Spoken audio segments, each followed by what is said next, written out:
నమస్తే, welcome to 10 TV. Trump అమెరికాలో జన్మత పౌరసత్వంపై మరోసారి వివాదం రాజుకుంది. ఆ దేశ అధ్యక్షుడు డొనాల్డ్ ట్రంప్ ఈ విధానంపై తాజాగా సంచలన వ్యాఖ్యలు చేశారు. పౌరసత్వానికి సంబంధించిన 14వ రాజ్యాంగ సవరణ ప్రధానంగా బానిసల పిల్లల కోసమే ఉద్దేశించిందని చెప్పారు. ధనిక వలసదారులు తమ మొత్తం కుటుంబాన్ని అమెరికా పౌరులుగా మార్చుకునేందుకు ఇది మార్గం కాదని ఆయన అన్నారు.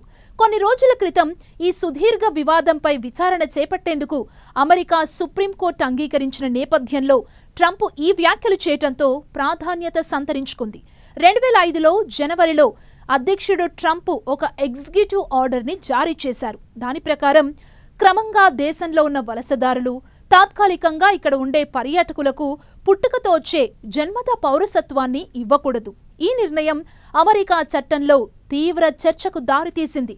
పలు ఫెడరల్ కోర్టులు దీనిపై తాత్కాలికంగా స్టే విధించాయి. అయితే జూన్లో సుప్రీంకోర్టు, ఫెడరల్ డిస్ట్రిక్ట్ కోర్టులు ఈ కార్యనిర్వాహక ఆదేశాల్ని అడ్డుకునేందుకు దేశవ్యాప్త ఉత్తర్వులు జారీ చేసే అధికారం లేదని పేర్కొంది. డిసెంబర్ 5వ తేదీన దేశ అత్యున్నత న్యాయస్థానం ఈ వివాదాన్ని నేరుగా పరిష్కరించేందుకు అప్పీల్ని స్వీకరించింది.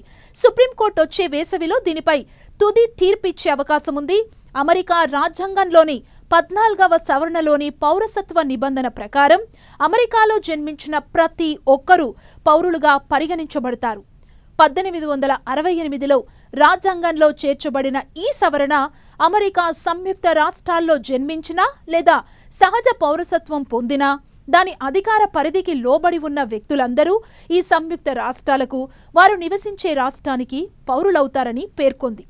అమెరికాలో ప్రస్తుతం అక్రమంగా ఉన్న 11 నుంచి 14 మిలియన్ల మంది వలసదారుల పిల్లలు ప్రభుత్వ లెక్కల ప్రకారం అమెరికా పౌరసత్వాన్ని కలిగి ఉన్నారు. విదేశీ మహిళలు కేవలం అమెరికా పౌరసత్వం కోసం వచ్చి ఇక్కడ పిల్లల్ని కనటంపై ట్రంప్ తరచూ అసంతృప్తి వ్యక్తం చేస్తూ వచ్చారు.